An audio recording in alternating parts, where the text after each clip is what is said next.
옛날 관자가 한 말이 있는데 나는 그것을 옳은 말이라고 생각한다. 그가 말하길 주머니가 작으면 큰 것을 품지 못한다고, 두레박줄이 짧으면 깊은 우물을 깃지 못한다고 했다. 이는 운명은 정해져 있고 형체는 돌아갈 곳이 있으니 덜고 더할 수 없다는 뜻이다.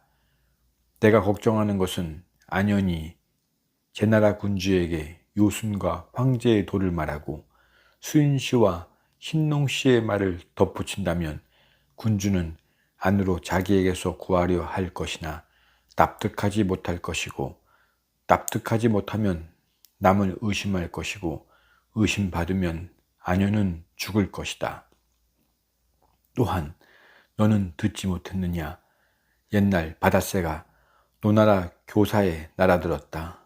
노나라 제후는 그 새들 받아들여 묘당에서 잔치를 베풀고 술을 올렸으며 순임금의 음악인 구소를 연주하여 즐겁게 했고, 소, 염소, 돼지로 반찬을 만들어 주었다. 새는 드디어 눈이 어질어질하고 근심과 슬픔에 젖어 고기 한 조각도 먹지 않고 물 한 모금도 마시지 않다가 사흘 만에 죽어버렸다.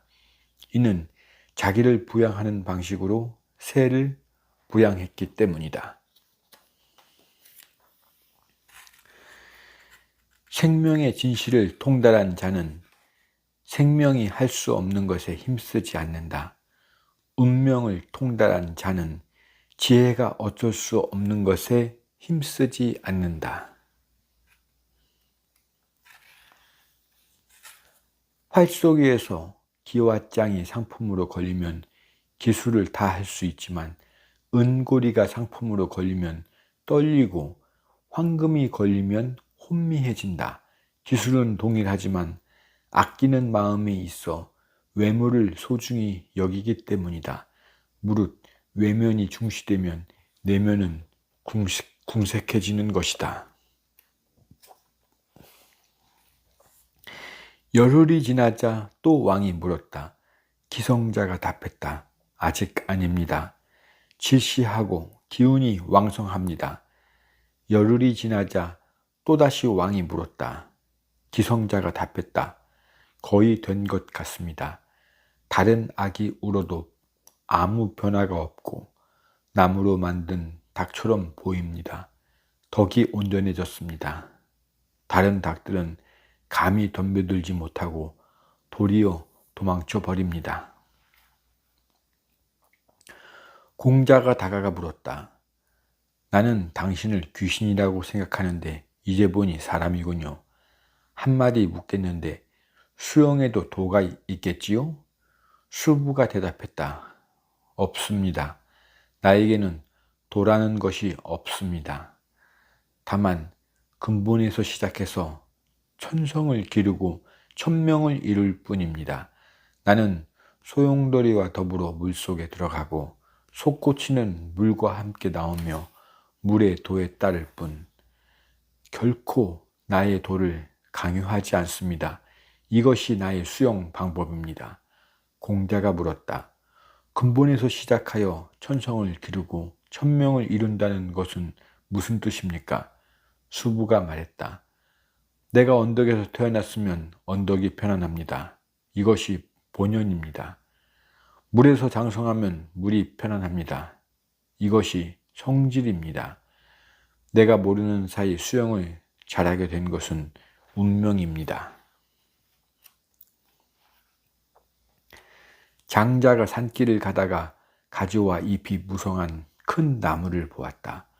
벌목꾼도 그 옆에 머물지만 베지 않았다. 그 까닭을 물으니 쓸모가 없기 때문이라 했다. 장자가 말했다. 이 나무는 제목이 못되어 천수를 다할 수 있구나. 마침내 배로 황허를 건너는데 빈 배가 다가와 내 배에 부딪힌다면 아무리 성질이 급한 사람이라도 성내지 않을 것이다. 그러나 배에 한 사람이라도 있었다면 소리치며 밀고 당기고 했을 것이다. 한 번 불러서 듣지 않으면 두 번 부르고, 그래도 듣지 않아 세 번째 부를 때는 반드시 악담이 따를 것이다. 앞서는 노하지도 않았는데 지금은 노하는 것은 앞서는 배가 비었고 지금은 배가 찼기 때문이다. 사람은 능히 자기를 비우고 세상에 논일면 그 누가 그를 해칠 것인가.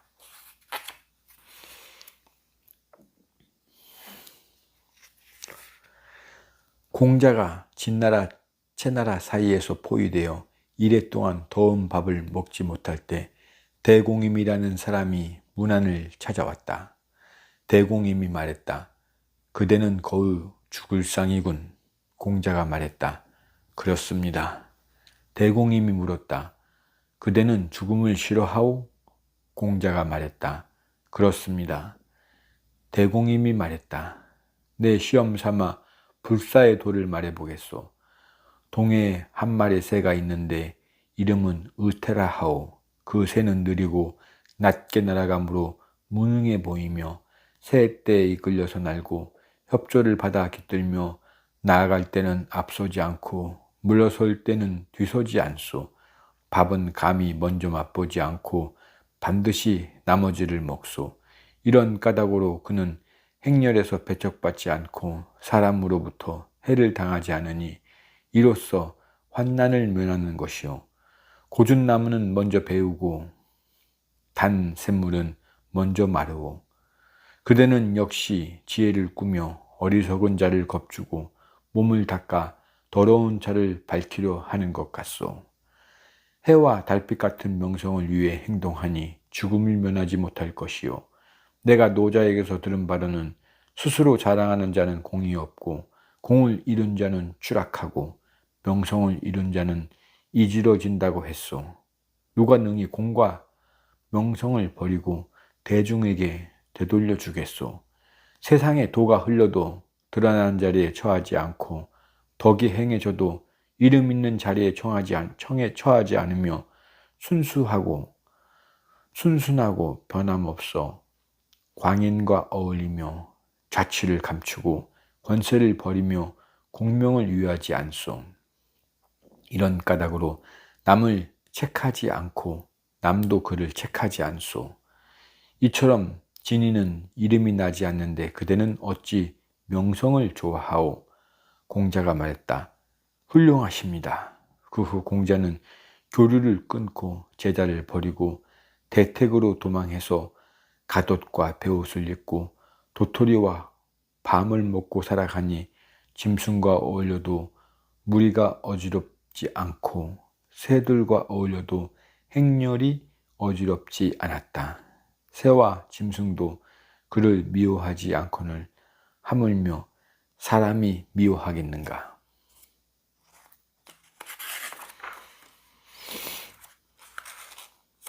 상호 선생이 말했다. 그대는 가나라 사람이 도망간 이야기를 못 들었단 말이오?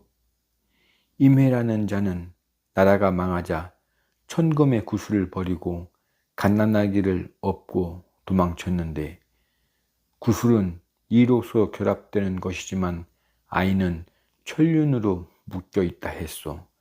대저 이로써 결합된 것은 궁핍, 재앙, 환난, 손해가 닥치면 서로 버리는 것이지만 천륜으로 묶인 것은 궁핍, 재앙, 환난, 손해가 닥치면 서로 걷어들이는 것이라오. 서로 걷어들이는 것과 서로 버리는 것은 거리가 먼 것이요. 또한 군자의 교류는 말과 물 같고 소인의 교류는 달아 식혜 같소. 군자의 교류는 맑기에 친해지고 소인의 교류는 달기에 끊어지요. 돈이란 까닭없이 모였다가 까닭없이 흩어지는 것이요.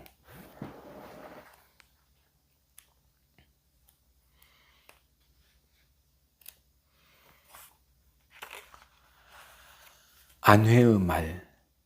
사람과 하늘이 하나라 함은 무엇을 말합니까? 공자가 말했다. 사람도 자연이고 하늘도 자연이기 때문이다. 사람은 자연의 성품을 지키지 못할 뿐이다. 무의, 자연의 성인은 편안한 마음으로 형체가 가면 생을 마칠 뿐이다. 장자는 투덜댔다.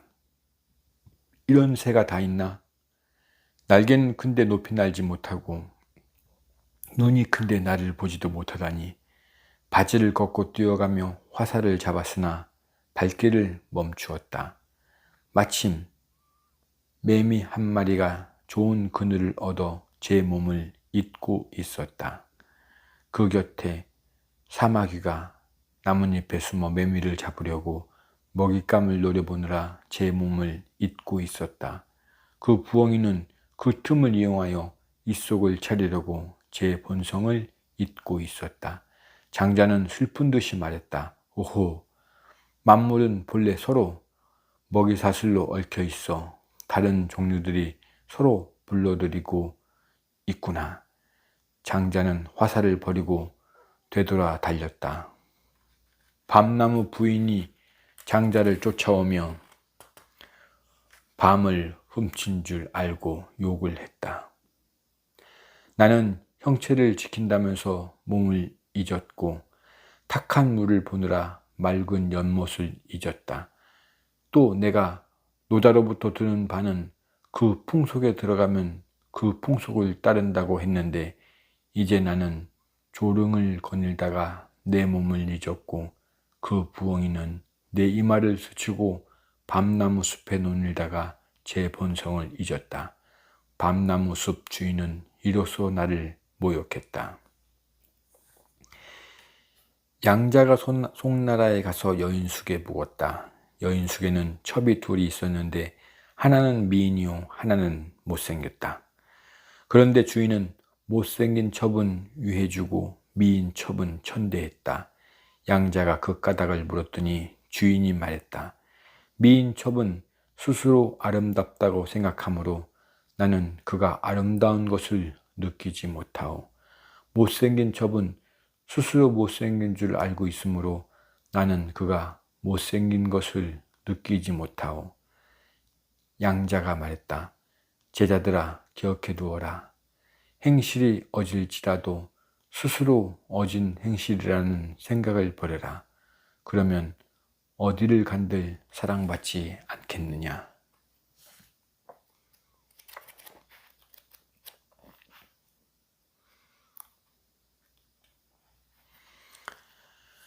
지금 옳다고 하는 것을 59년 후에는 그르다고 할지는 아무도 모른다. 그런데 사람들은 자기 지혜가 알고 있는 것을 존중할 뿐 자기 지혜가 알지 못하는 것을 믿을 줄을 모른다. 그렇다면 지식이란 가히 큰 의혹이라고 말해야 하지 않을까?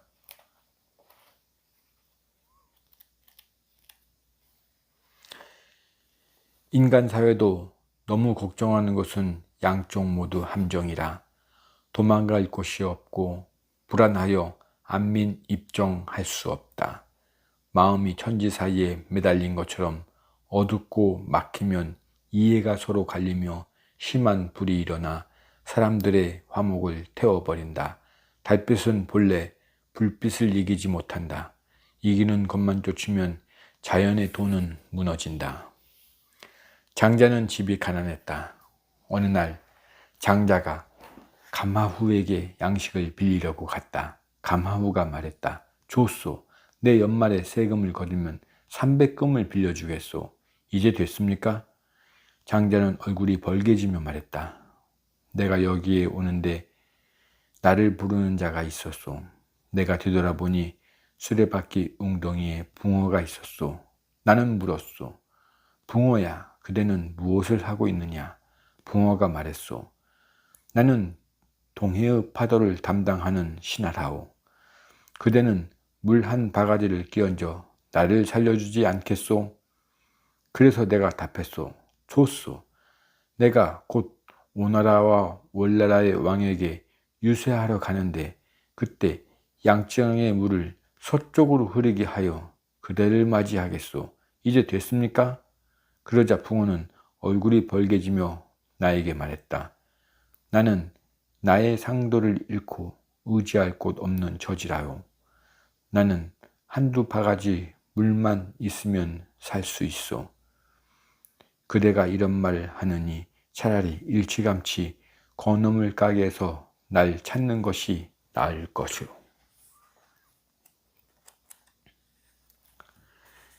해자가 장자에게 말했다. 그대 말은 쓸모가 없다. 장자가 말했다. 그대가 무용을 안다니 비로소 유용을 더불어 말할 수 있겠네.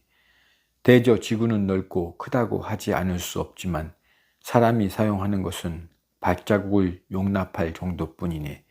그렇다고 쓰지 않는 발자국 주변의 땅을 황천까지 굴착해버리면 사람들이 오히려 유용하다 하겠는가? 해자가 말했다.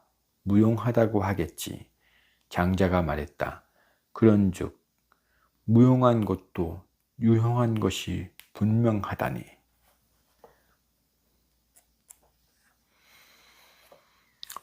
통발은 물고기를 잡는 수단이다. 물고기를 잡으면 통발은 잊힌다. 덫은 토끼를 잡는 수단이다.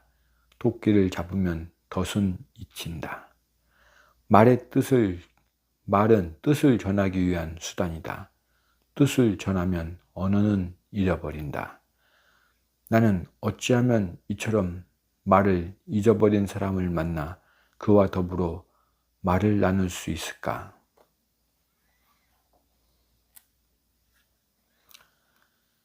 대화를 통해 무지를 폭로하는 치어는 새로운 해가 떠오르듯 일신하여 자연의 분계를 조화하는 것이다. 우원이 열의 아홉인 것은 사물을 빙자하여 논단하는 것이다.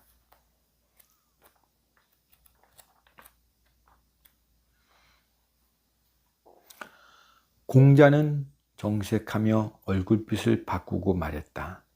훌륭하구나 너의 뜻이. 내 뜻건대 만족할 줄 아는 자는 이익 때문에 스스로 묶이지 않고 스스로 깨달음이 있는 자는 이익을 잃어도 두렵지 않고 마음을 수양한 자는 벼슬이 없어도 부끄럽지 않다고 한다. 나는 이 말을 암송한 지 오래였으나 지금 너를 통해 마음으로 터득하게 되었다. 이는 나의 복이다.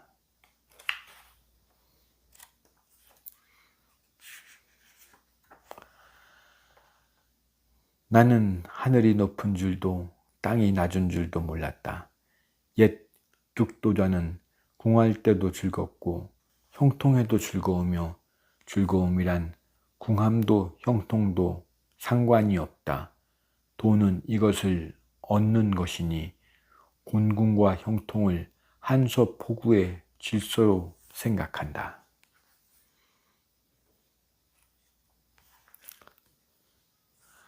유하계가 물었다. 전에 말한 것처럼 척이가 그대의 뜻을 거역하지 않았습니까? 공자가 말했다. 맞습니다. 나는 이른바 병도 없는데 자청하여 뜸질을 한 꼴입니다. 부지런히 달려가서 호랑이 머리를 쓰다듬고 호랑이 수염을 당겼습니다. 하마터면 호랑이 아가리에서 벗어나지 못할 뻔했습니다. 참담한 고통과 느긋한 안락이 몸에 달려 있음을 깨닫지 못하고 두려워하는 공포와 즐거워하는 환희가 마음에 달려 있음을 깨닫지 못하고 인의로 하는 것만을 알고 인의를 하는 목적을 모른다. 지금 부자가 귀에 좋은 음악을 듣고 입은 주지육림의 진력이 나고 사념에 감동하고 학업을 잊어버린다면 어지럽다 할 것이다. 날뛰는 기운대로 목구멍에 차도록 탐닉한다면 무거운 짐을 지고 산을 오르는 것 같은 일이 가히 고통스러운 일이다 할 것이다.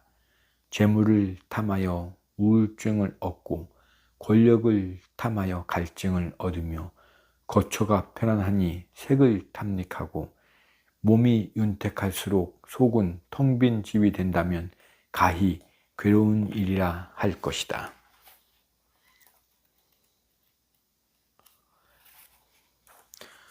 그러므로 군자는 멀리 사신으로 보내 그 충심을 관찰하고 가까이 부려 그 공경심을 관찰하고 번잡한 일을 시켜 그 재능을 관찰하고 갑자기 질문을 하여 그 지혜를 관찰하고 급한 약속을 하여 그 승의를 관찰하고 재물을 맡겨 그 어짐을 관찰하고 위급함을 알려 그 절제를 관찰하고 술에 취하게 하여 그의 정직함을 관찰하고 남녀를 섞어 살게 하여 그의 여색을 관찰한다. 이 9가지를 증험해 보면 불초한 자를 알아볼 수 있다. 장자였습니다. 감사합니다.